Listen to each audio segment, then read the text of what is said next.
It is great to see all of you this morning. I am so excited about VBS. I'm also excited about a church that loves, a lot of times the pastor has to be the lead guy. He needs to be the one that's out front, loves Jesus the most, all that stuff, knows the Bible the most. I am so glad to be a part of a church where that's not possible.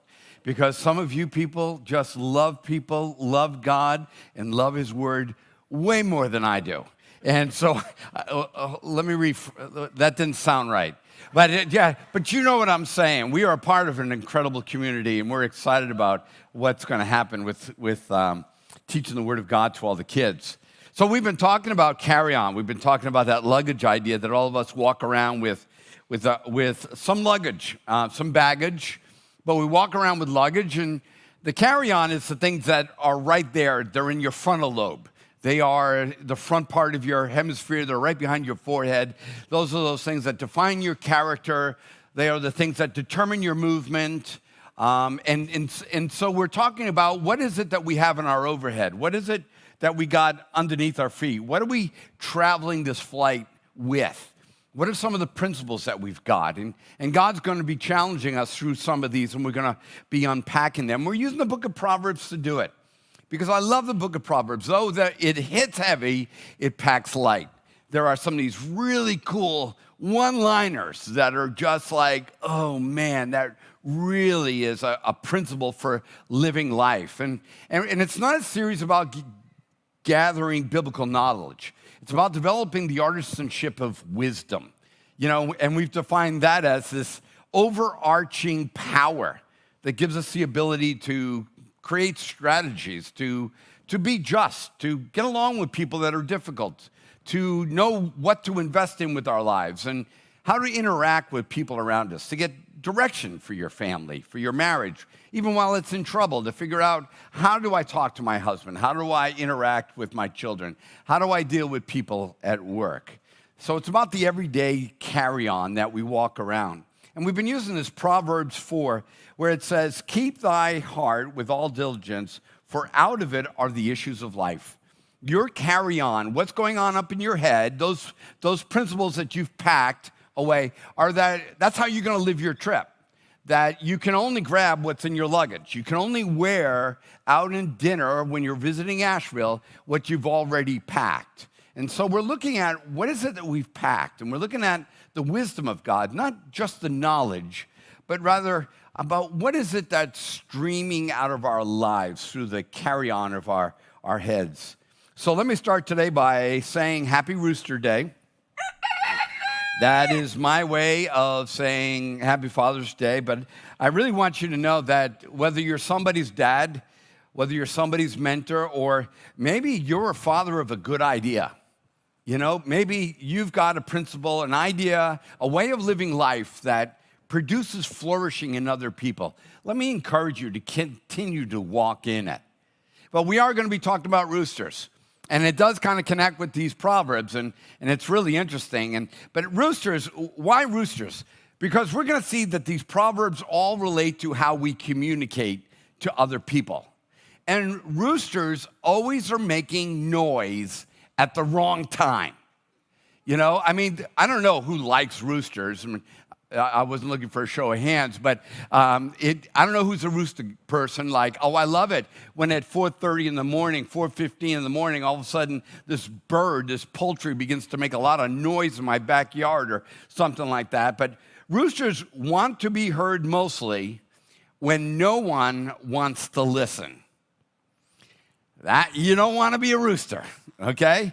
They're the ones that want to talk, but when people aren't ready to listen. So I asked my staff what was their favorite proverb, and I thought they were going to come up with some great proverb about the meaning of life and fathers dying for their children and mothers, Proverbs 31 type of stuff and all that beautiful stuff. Though it sounds like I just made fun of it.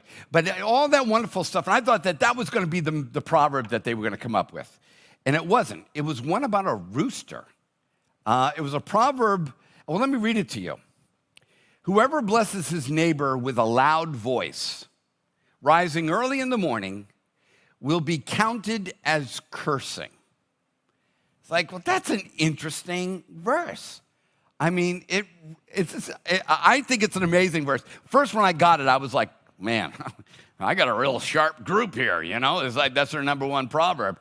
But the more I started to look at it, it amazed me how universal this is.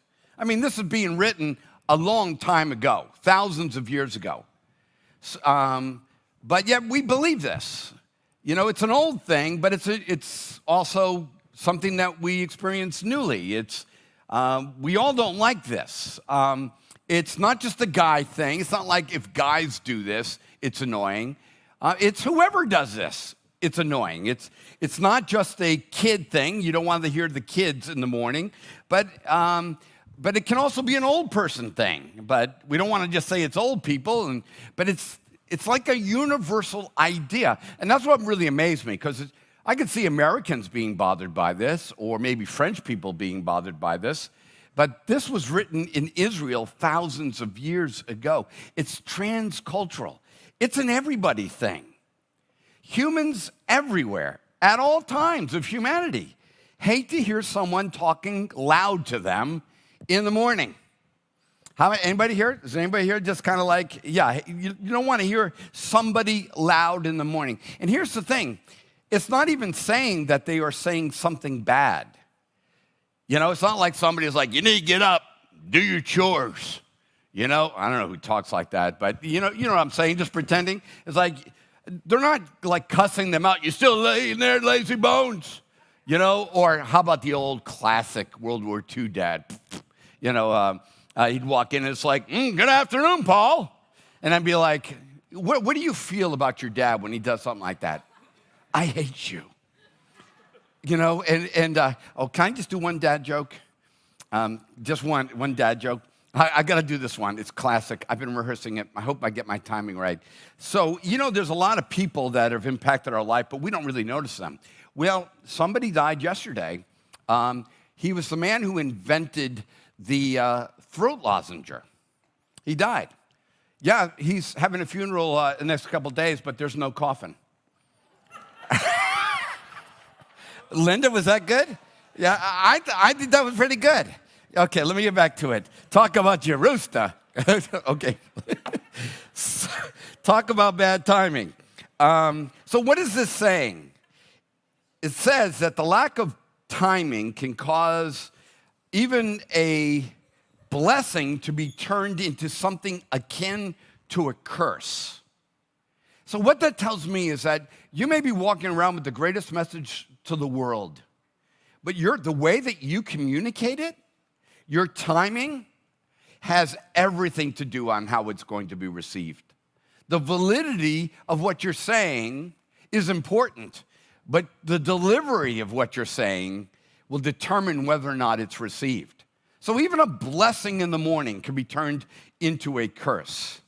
My pop did this all the time. I loved Pop. He's a great man. And when he'd come visit us, he'd stay for weeks upon weeks, and we loved that. But what he would do is his routine, and you know, older fellas like that, World War II guys, they have routines. And every morning at 5 a.m., that rooster would get up. He'd get up, he'd go out, and he'd walk around in his boxer shorts around the house, and he'd go at 5 o'clock, and he'd have his transistor radio. It was red, I remember. It was red. It was from Sears and Roebuck. It ran on a 9-volt battery. It only had AM. It was so old, it didn't have FM, and it had to be held together with a rubber band. I mean, so he had that thing since, I don't know how long, but he put that alongside the radio. And then he'd get his razor out, and he'd turn on some gospel channel, and it would be up loud. I mean, it's loud. I'm hearing the gospel song, and then I'm hearing him like shaving, then tink, tink, tink, tink, tink against the sink, and then shaving. You could hear it going through those rustled, and the ding, ding, ding, ding, ding, ding. And then he'd start to whistle in between songs and cuts with the razor. And then that wasn't enough. Then in his BVDs, he'd get up, and the first thing that an older gentleman wants to check is to make sure if his car has been stolen. And it's like, first of all, it's a Toyota Sienna, okay? You're an 88-year-old man driving a minivan. Nobody's messing with your vehicle, Okay, but there he would do. He'd go down the stairs whistling and go out in the front yard and then down into the driveway. And back then, the Sienna, I really need to go to an inner healing seminar. The Sienna didn't have a beep, beep, beep, beep. It was the horn. So when you double clicked, it was honk, honk, honk, honk. And he would go and he'd unlock it and then he would just check to see if it was okay. And he'd come back up and I'd be standing there in my BVDs, matching them, BVD to BVD. We were just looking at each other. I'm like, Pop, what are you doing? Now, I loved the man, and he loved me. But there's something about this proverb that is true and universally true for all people. There's something about how love, how truth is communicated, its timing, that is essential on whether or not it's received. Proverbs 15:23 says, a man has joy in an apt answer, and how delightful is a timely word. So let me jump into a couple Proverbs. Some of these don't even relate to each other. They relate to how we talk to each other. But Proverbs isn't written and, a continuous idea all the way through the book of Proverbs, but it kind of jumps around. So I'm going to grab some of these that I am classifying them as rooster proverbs. These are the ones that talk to how we interrelate with each other through communication. Proverbs 25:11 says this, like apples of gold in settings of silver is a word spoken in right circumstance. Now, here's the thing. Most of us think about what we have to say is very important.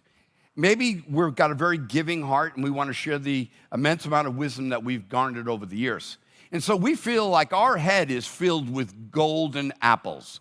We've got all these nuggets, these fruitful ideas that other people need, and they're just plated with gold.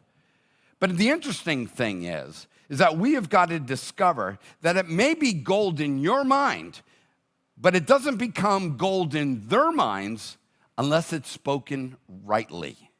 See, it's not saying in the Proverbs that it's gold when you have the right answer. No, it says it's gold when it's delivered the right way. That's when it becomes gold. And some of us are in a mode of communicating with each other that we just think our brains are filled with gold, and we need to give the answer as soon as it comes to our head, and this is the right answer. And what this proverb is saying is like, it may be gold in your head, but when and how you're saying it makes it a fool's gold. And you say, well, do I do that? And that's a good question. You should always ask yourself that question. And so there's a couple phrases that I know that sound like gold, but they are a pain in the butt when they have wrong timing. You really should fix that. Isn't it great? You're in the middle of some event in your house or something like that, and I can just think, I can see my dad standing over next to the garage door, or opening and closing it, opening and closing, closing. You hear that? Yeah. You could have like 75 people in the house and you're having a party. Yeah. It's like, what's that? I don't know. I think you got a faulty alternator in there. It's like a regulator. I don't know what it is in there. And I'll be like, Pop, what are you doing? I am not going to break out the WD-40 right now and fix this thing, And so sometimes we will say something to somebody that you think is gold, Jerry, and you just think it's like amazing. And you know what? The timing and the delivery is all wrong. How about this? If I was you, what I would do is like, okay, or how about let me just make this a little bit more current. Well, the way that we did it up north was, don't you just hate those people? I'm one of those people. I'm from up north, and it's like there seems to be something about communication that involves so much about the timing of communication that we think it's all about the opinion. How about this? When I was a kid, it just inspires the next generation. 17-year-olds are walking around like morons with their heads cut off, and all they need is some 65-year-old to walk up and straighten out their life by telling them this one phrase, well, when I was a kid, and like, oh, please tell me, sir. Please tell me what I should do with my life. It's like, it's absolutely ridiculous. And I say things like this, and my kids let me know when I will say something like, well, when I was a kid. Matter of fact, Ireland was doing a gymnastics show. Okay, it's a bunch of 4-year-olds, 5-year-olds telling the world that that's a cartwheel and it looks more like a tuck and a roll, and so, it was this show that they're doing, at the school program, and so she's doing this little show, and so we're watching, and now Ireland Brigman, she comes out, she does it, and she does her thing, and we're all just happy, and it's just exciting to see a 4-year-old doing what she's doing, and it's awesome, and then after it's all over, the 5-minute show is all over, everybody gets a medal, okay, and it's like a big medal. I never got a medal like that. I mean, it's a big hunker medal. And I'm like walking, and everyone gets one, and it's a picture with the teacher and all this other stuff. And I can remember Ireland's getting hers, and I'm like, back in World War II, you had to get shot to get a medal. And she leans over to me and says, hey, calm down, Boomer, calm down, And she was exactly right.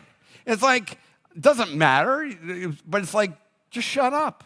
Why are you talking? We'll get to that in just a little bit.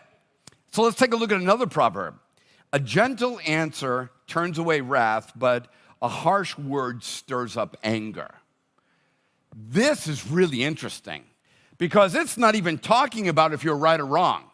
It's just talking about how you respond to other people. It's not even saying, whether or not you're right to be angry or to respond. It says that your disposition towards another person, even when you come head to head with wrath, a gentle answer can turn away that negative influence. It doesn't say a weak answer, it just says a gentle answer. But what do we tend to do when we hear a wrath come at us? All of a sudden somebody says something to you about they think Donald Trump's an idiot. And you're a Republican, and you bow up. And then what do? You reach into your pocket and pull out a Joe Biden video clip, and you'll play that, and you go head to head and wrath. The Bible's like, listen, a gentle answer turns away wrath. But the interesting, also a harsh word stirs up anger. I was working at a roast beef shop in Boston, and I was 17 years old, so I was kind of like the guy that was slicing the roast beef for the sandwiches. You know how it is. Just slicing the roast beef. Well, it was about 1 o'clock in the morning, and it's time to shut it down, shutting off the fryer for the French fries and, putting away the egg rolls. Why do roast beef shops sell egg rolls? I just never understood that, but it's like you could go to the zoo and get an egg roll. I mean, what is up with egg rolls? But let me just get back on track again. So we're making all this roast beef, and we're close. And, you go, and you're officially closed when the neon sign goes off. You go up there, and you unplug it, and all of a sudden, it goes like that. Well, about 8 bikers pull up.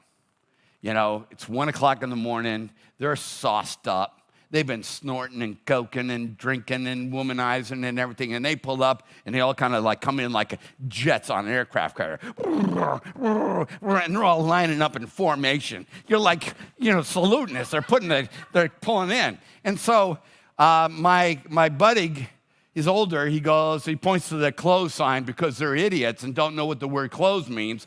And he starts banging on this, Wicco, because he's not saying it out loud because he knows they can't hear it. But yet I'm hearing him utter something. And it's like, Wicco. So I'm sorry. Let's get back to it again. So they're banging on the thing because now they're angry. We've met them. We have stirred up anger with our answer. What would it have cost us? First of all, we would have made money. They didn't want it for free. They weren't stealing from us, but we would have made money. We would have lost about a half an hour. And so finally, he opens up the door thinking, hey, can't you read? The sign says closed. I'm like, oh, that's beautiful. Oh, you are brilliant. I'm throwing flowers up in the air. It's like, that's incredible. Well, I've been raised with 7 other brothers, a family of 8, and I know that you do not talk to your big brother that way. So they pushed the door in, come into the building, got him up against the counter, and I'm telling you, they're about to end this guy's life. I mean, it was really on. And there I am, little Miss 17-year-old, and so I just came around the corner, and I I stood there next to him and I said, listen, hey, my boss has had a long day, a hard day. I said, here's this. This is what I'll do. I'll make you guys a couple roast beef sandwiches. You guys want some fries? I can turn the fryer right back on for you. You know, I want you to enjoy yourselves. I'm just 17 years old. And, but I know what I've just done. I have just gone head to head with wrath. So I make it, they do it, they slap their money on the counter, they pay for all the food, they get on their motorcycles and they drive off. Well, my boss pins me up against the corner and says, don't you ever undercut me again. And I said, you know, good choice of word, cut, because they were going to cut you if I didn't intervene.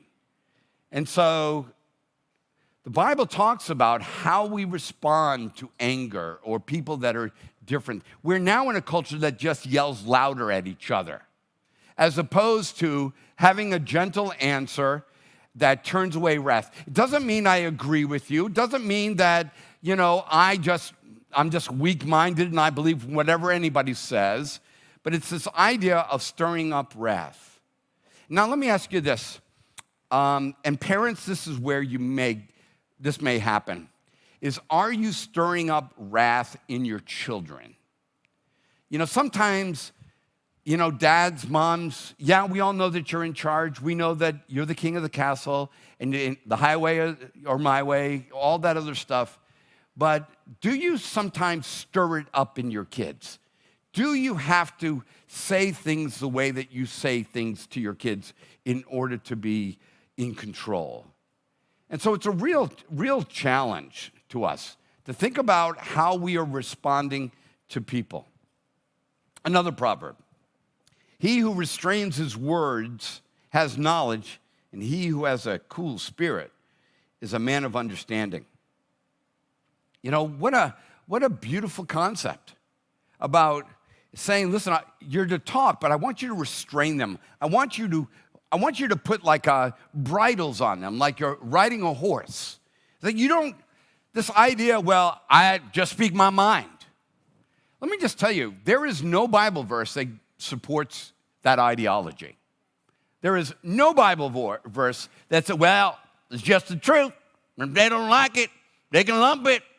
You know, I don't know who I hang out with, but this is a little colloquialisms I get to pick up once in a while. But this whole idea that it's like everything we're finding out about the scriptures is like, listen, it's not only what you're saying, but how you say it to other people, what your timing is in that person's life. That is really a part of whether or not the message of the communication will work. I've also noticed this, is that there can be a pre-established negative attitude when it comes to communicating.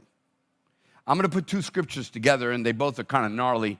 But you can go into a conversation and already have a bias operating in you towards how this conversation is going to go. Let me read you these two verses. Colossians 3:19. Husbands, love your wives and do not be embittered against them. Okay, interesting word, embittered. Here's Proverbs 27. A constant dripping on a day of steady rain and a contentious woman are alike.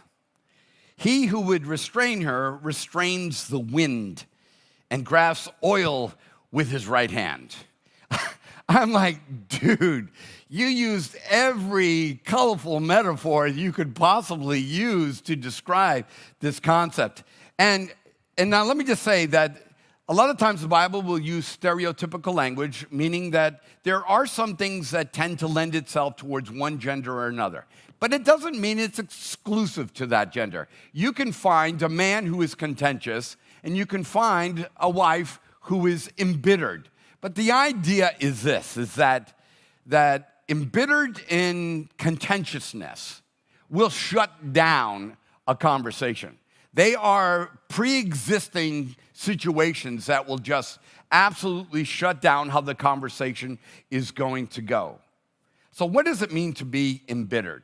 Because this may be where your interactions are going wrong. It means that it is the hardening of an unattended offenses or disappointment. The hardening of unattended offenses or disappointments. And what is that? It's like, you have argument after argument after argument, and you never resolve them. It's kind of like calluses on your fingers. You know, you keep on having a conversation, doesn't go well. Keep having a conversation, doesn't go well. You don't resolve it, no forgiveness, no kind of working it through together. And that after a while, there can be this embitterment that occurs in your life, a callousness, an unattended offense. Or maybe you have disappointment with your marriage, another disappointment with your marriage, another disappointment in your marriage. Then you're now in your 17th year of marriage, and you just don't like her. You're just embittered against her. I mean, you come to church and you're like, we see you, and I'm just hypothetically spitballing here, but you're like you got a nice voice for all the women in the room, you know? You know, like you got that, hey, little condescending, stupid voice that you use when you're talking to a woman because you think she's an idiot. And so you got that voice and you're charming, and all the women of the church like you and all stuff, and then you get in the car. And you can't stand the woman you're sitting next to. You can't hide that. You can't hide that. That embitterment, it comes out. It doesn't matter what she says to you. Once you're embittered against her, we need another strategy. But for some people, we are already preloaded embittered. You haven't resolved the offenses, or you're disappointed with how the marriage is going. Who hasn't been there at least once? That you were I thought this was going to go this way, or I thought that, we were going to feel this way together. I thought we were going to experience this together. And you start adding those up, and then there's this callus that forms, and then you're embittered. And so that really has a problem on the relationships. What is contentiousness? I define it this way. It is an active resistance to unity and agreeableness. Have you ever been there? I think a lot of us have been here. Is that you don't care what they say. I don't like any stupid idea they have. I don't want to hear his ideas. I just kind of like, nah, whatever. But there is already an active resistance to unity, and there's this agreeableness that you will not give them. You have decided that every time he opens his mouth, you kind of come back with a little quip or retort, and you're just kind of like, bam, bam, bam, bam, bam, bam. It's like, I can't say anything right to you. And why? Is it because everything he says is stupid? It's like, no, you are already biased against the conversation with her. You are biased against him. You're going to resist agreement with him no matter what they say. And why is this important? It's because you got to figure out if you got this in operation in you. You got to find out that you're about to go there for family Thanksgiving. Those are always enjoyable, aren't they? Getting together with a bunch of people that you grew up to, you determined you didn't like, and then you get together only once every 5 years, and then hope to have some meaningful experience together. What are the chances of that happening? Well, none if embitterment and contentiousness is in play. And so you got to figure out, it's like, why is it whenever he opens his mouth, I'm against that idea? I get that way. I mean, I'm not above humanity. When people do me wrong, I kind of begin to and so-and-so will say, hey, so-and-so had an idea that you should be doing this and we should be doing that. And I'll be like, I'll picture them in my mind, and I'm like, yeah, I am not agreeing with anything that person says. And it's like, I resist agreeableness with them. And is it why? Because it wasn't biblical? Or because it wasn't smart? It wasn't good? It wasn't beneficial? No. It's because I had unresolved contentiousness against that person. So you got to find out if you're embittered when you walk into the room. Otherwise, you will find fault with the other person in the room 100% of the time, no matter what they say. Have you ever been with somebody who said, tell me, what do I need to do? What do I need to do to get it right with you? And it may really be that there is nothing they can do to get it right with you. That's not a good place to be. So that's one thing to consider. Also, we need to see if this is an operation within the person we're seeking interaction with. I run into people at church and in life that I know genuinely don't like me. Some of you genuinely don't like me. I get it. There's some unlikable things about me. So what I do is I realize I can sense sometimes by body posture what somebody does, what they're looking, interaction with me, going the other way when I come this way. You can begin to figure it out. And so I know it's like, hey, this person doesn't want you talking to them. And that's cool. But what I have to do then is find some way to circumvent that, especially if it's a marriage. If this person's embittered or that they are contentious against you, then maybe communication isn't it. Me and my wife established this a long time ago. We would argue over finances. How many of you know that an argument over finances never changes the amount of money you have in the bank? Absolutely doesn't. It remains exactly the same. And you could fight until you're blue in the face about money all day. It never fixes anything. And me and Susan learned this principle. There's a statistic that says if a married couple has 5 interactions with each other, like in a month or so, and 3 or more of those interactions are conflicts, the marriage will end in divorce because of contentiousness and embitterment.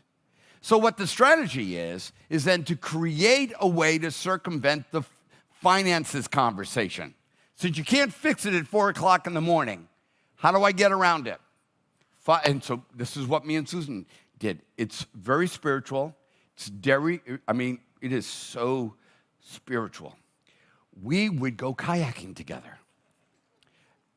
It was the one thing we didn't argue about. We were in total agreement that we love nature, we love being in a kayak. Here's the other thing about kayaking, especially in a tandem kayak. If you've ever been there, you both have to synchronize your paddling, okay? And so we would find out that we could navigate a boat together and that we could synchronize and we could go someplace, get out on an island, make out for a little bit, get back in the boat again. I'm just telling you, it's a great kayak ride. And then get back in the kayak and then come back home. And then, hey, do you want to talk about the finances? Is this a good time? It's like, yeah, because we just dissolved some of the embitterment, the disagreeableness. We just experienced unity in a kayak. Then why can't we bring that to our financial conversation? So you might be in a place right now where you're like, well, these are pretty good principles, but this person doesn't want to talk to me. Ask God for a way to circumvent the contentiousness or the embitterment. And ask yourself if you're the one operating in it. I thought those are pretty cool ideas. So then there's a real big question you need to ask yourself. Why am I even talking? Have you ever said that to yourself? Have you ever heard yourself talk so much that you're like, am I still friggin' talking? I can't, but I'm sick of hearing me talk. Have you ever gotten to a conversation and it's like listening to yourself, you're like, you're an idiot. Why are you even talking right now? I think it's a pretty good thing to ask yourself. Why do we talk sometimes? I think anxiety. We're concerned about a situation, so we feel the need to get it out there, and we need to talk about, hey, how are we? What are we doing? What's next? You may want to do that kind of conversation. How about nervous talking?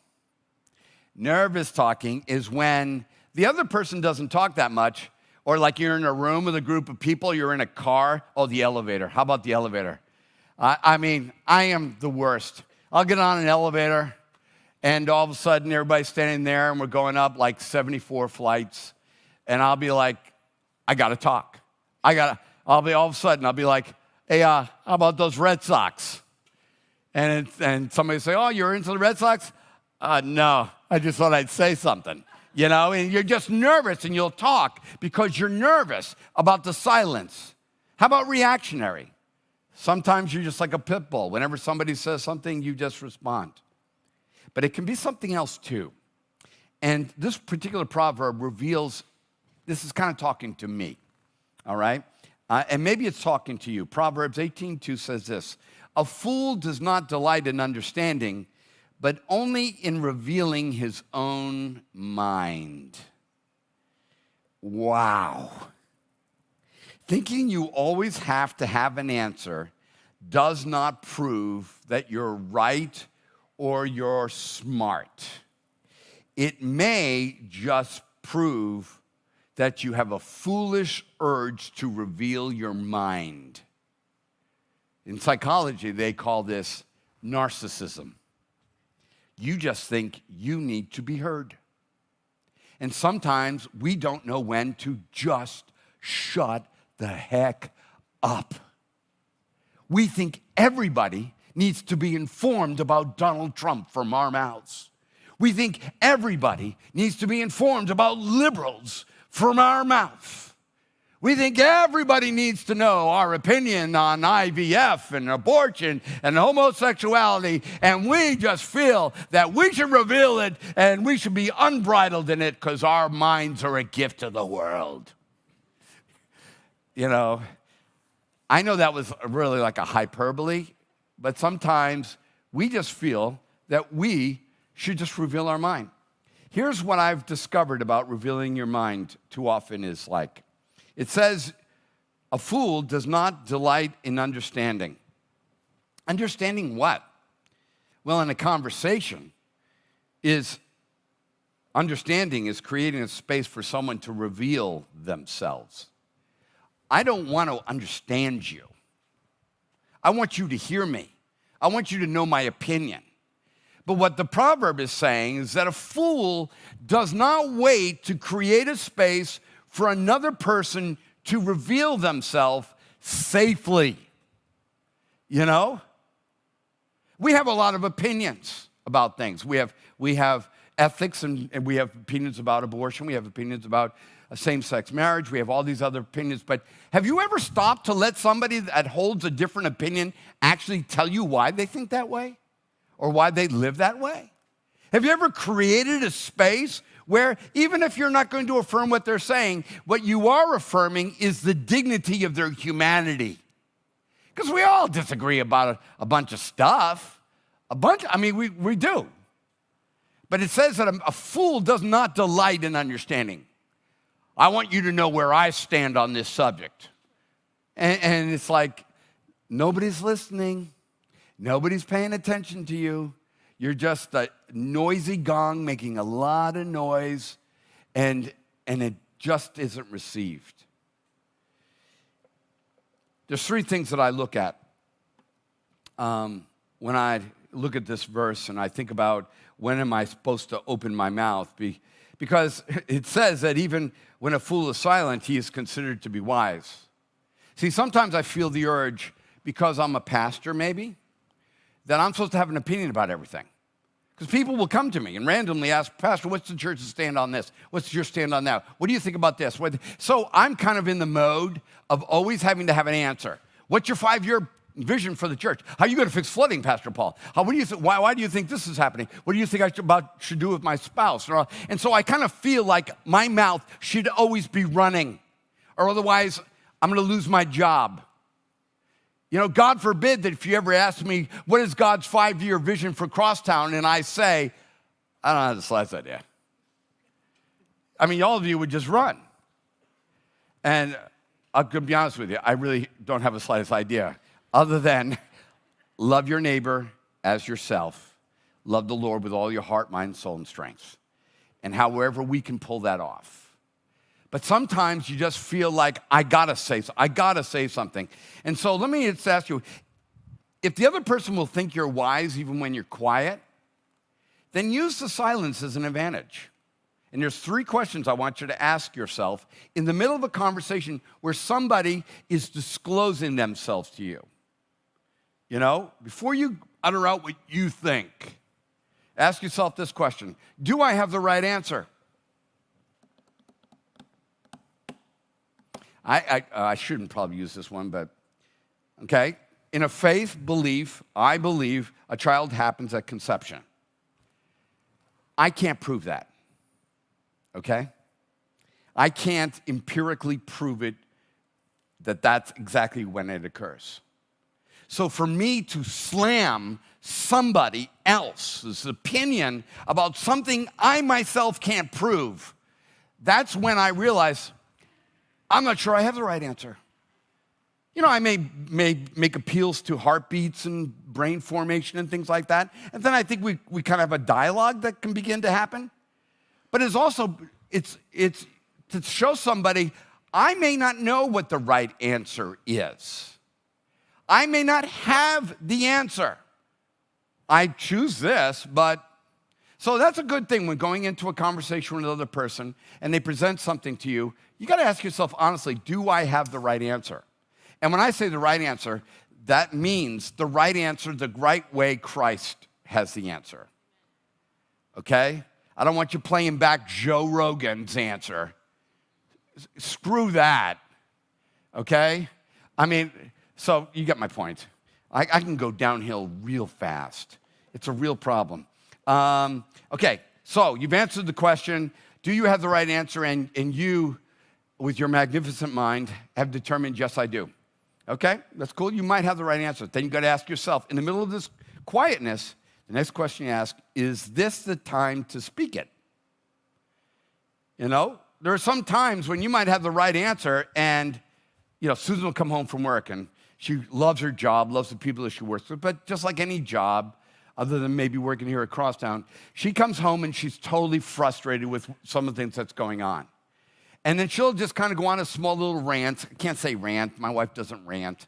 But let's just pretend she's ranting about work and it's all this other stuff. And then I'll listen to what she's saying. She'll say this, and then they said that, and then this, so I told them this. And I'll all of a sudden hear like, oh, no, you didn't say that.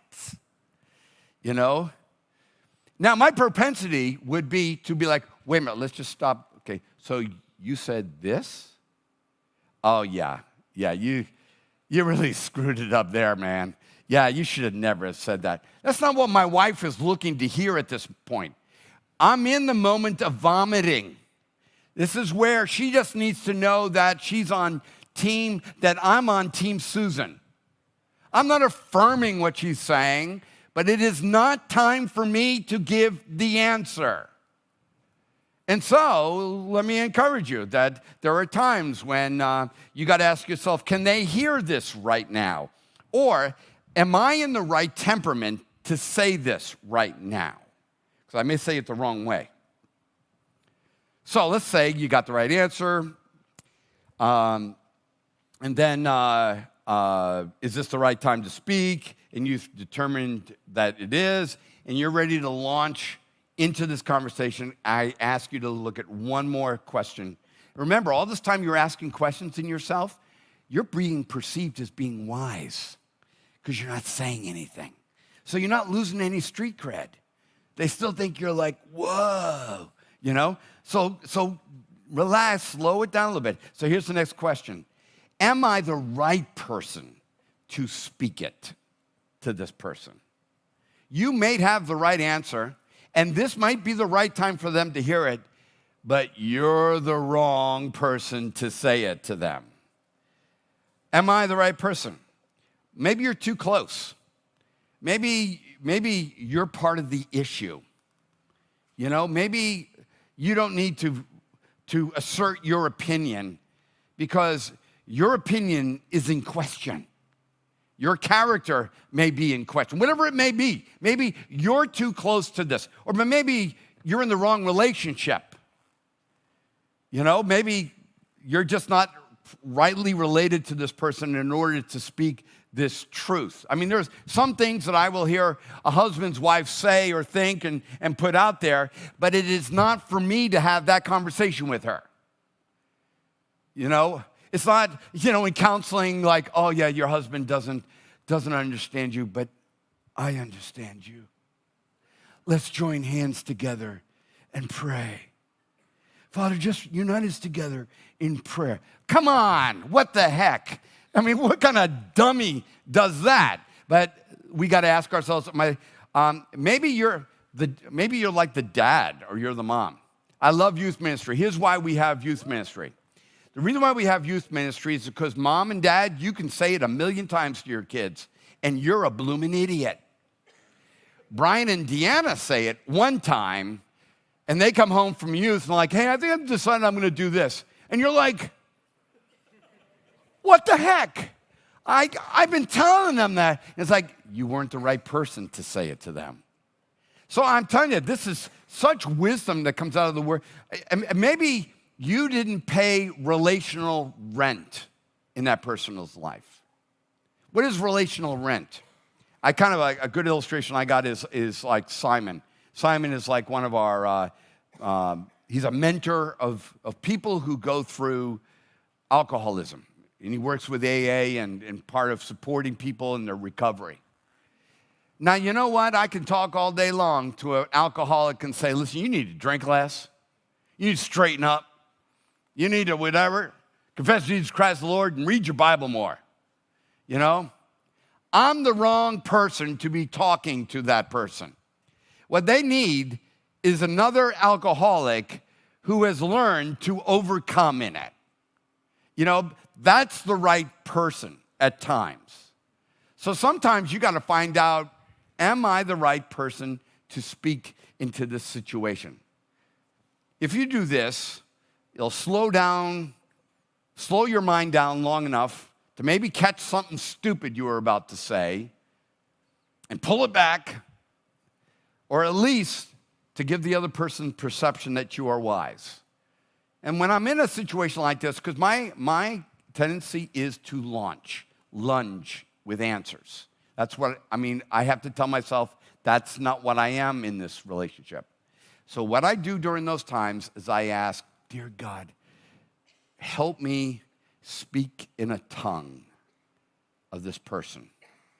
You've heard that phrase, speaking in tongues? You know, and we tend to assign it to like Pentecostalism and all that, and that's cool. But it really means this. It's the ability to speak a truth in the language of the person that's hearing it. That's speaking in tongues.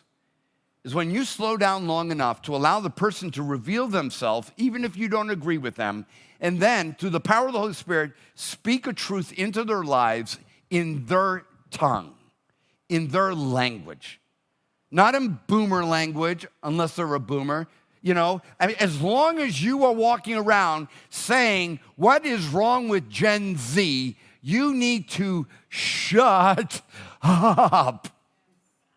Because if you think there's anything more wrong with them than there are with greedy baby boomers, you have lost your mind. Okay, there is no greatest generation. And I'm a World War II. I went to Normandy. I wept. Those men and women were amazing. We are all fallen short of the glory of God. We are all broken. And so what I pray is I'll be like, okay, I'm standing in somebody in front of me, and it's like they don't know who they are, and they want me to adopt their idea of not knowing who they are. And so I ask God, help me speak in a tongue that they will understand. You know? Dad, you know what you need to be praying? Is God, help me speak to my 17-year-old son in a language he will understand. That's the miracle of Pentecost. It said the crowd heard them all speaking in their origin tongue, in their story. If we will slow down and ask God to give us the Spirit of God, give us wisdom on how do I speak into this person's story in a way that they can hear it, we will be a quieter but more impactful group of people. People will really want to hear what we say when they know the effort that we have gone to hear the people we're speaking with. Once you pay the relational rent in another person's life, it's funny, they kind of give you the key to the apartment. They're like, one person can say something and you say, screw you. And then another person can say, and you're like, yeah, you're right, man. Yeah, thanks. I needed to hear that. What's the difference? Was it the truth? No. Is that one person paid relational rent and the other person didn't. So this is a lot of stuff. The Apostle Paul said it this way in closing. He says, conduct yourself with wisdom towards outsiders. And I like that. People outside of your own head, you know? People who don't agree with your opinion before you start the conversation. You know, the old preaching to the choir. He's like, yeah, nobody needs any wisdom for that. They already agree with you. I mean, yeah, you can have a Trump fest all day long. You can all just trump it up. You get a Biden fest and get that all going. That's great. Well, Apostle Paul says, there's not a lot of wisdom required in those crowds. But how about those who are outside of your head, or outside of your faith, or outside of your opinion, or outside of your ethic? How are you going to talk to them? I can remember the day this gay couple came in, or lesbians came in, and they were holding hands. And somebody ran over to me and said, there's two women over there holding hands. And first I want to run through the checklist. Is it mother-daughter? Is it grandmother-daughter? Is it friends who just led me to Jesus kind of holding hands? Or is it partner holding hands? You don't know the answer, but you're going only on this. But even if it is, I remember turning to this person and saying, what do you want me to do? You want me to assert my opinion on them when I haven't even given them the space to reveal their story? That tells me if I don't know another person's story, I don't have the right answer. I have an answer, but I don't have the right answer until I've paid relational rent. And that rent, I may be paying that rent for years before I have a conversation about what a person's doing in their lives. You know, no matter what the subject is. We need to be a group of people where people can come and reveal themselves, and that their self-revelation isn't a form of suicide in front of us. But we're going to have to change the way that we talk to each other. We're going to sing a song as we're taking communion. It's called Christ Be Magnified. You know, I usually pray a prayer when I'm going into a situation like, Jesus, give me the right answer. You know, and that already tells you my bent of what a good conversation is. It's either right or wrong. And that's so shallow. Now I pray the prayer, Christ be magnified. Is that in the way that I say it, at the time that I say it, and the thing that I say. And even if I say nothing, and I just allow the other person to reveal themselves in a safe place in front of me, Christ be magnified. And you take that into your marriage at home, on the way that you talk to each other, you take it to work, and I'll tell you, you'll see life will change. It will change. Father, thank you so much for your love. And Lord God, it's so amazing how you, through Jesus, you just walked around Galilee and Jerusalem just loving on people. And not once did I hear you ask somebody before you healed them, what is your political stand on such and such? Lord God, you did not make another person's belief or answer the prerequisite for how you would respond to them. But you always listened and spoke in love. You said to the woman that was caught in adultery, woman, where are those who condemn you? And she said, they've all left. And Jesus said, neither do I condemn you. So Father God, we ask that you would make our hearts, our tongues, and our conversations places where you are magnified. And may for some of us learn that the best way that Jesus can be glorified in us is for us to say nothing, but to love extravagantly. And so, Father God, today we come and we eat and drink as you present us your love as it was demonstrated on the cross.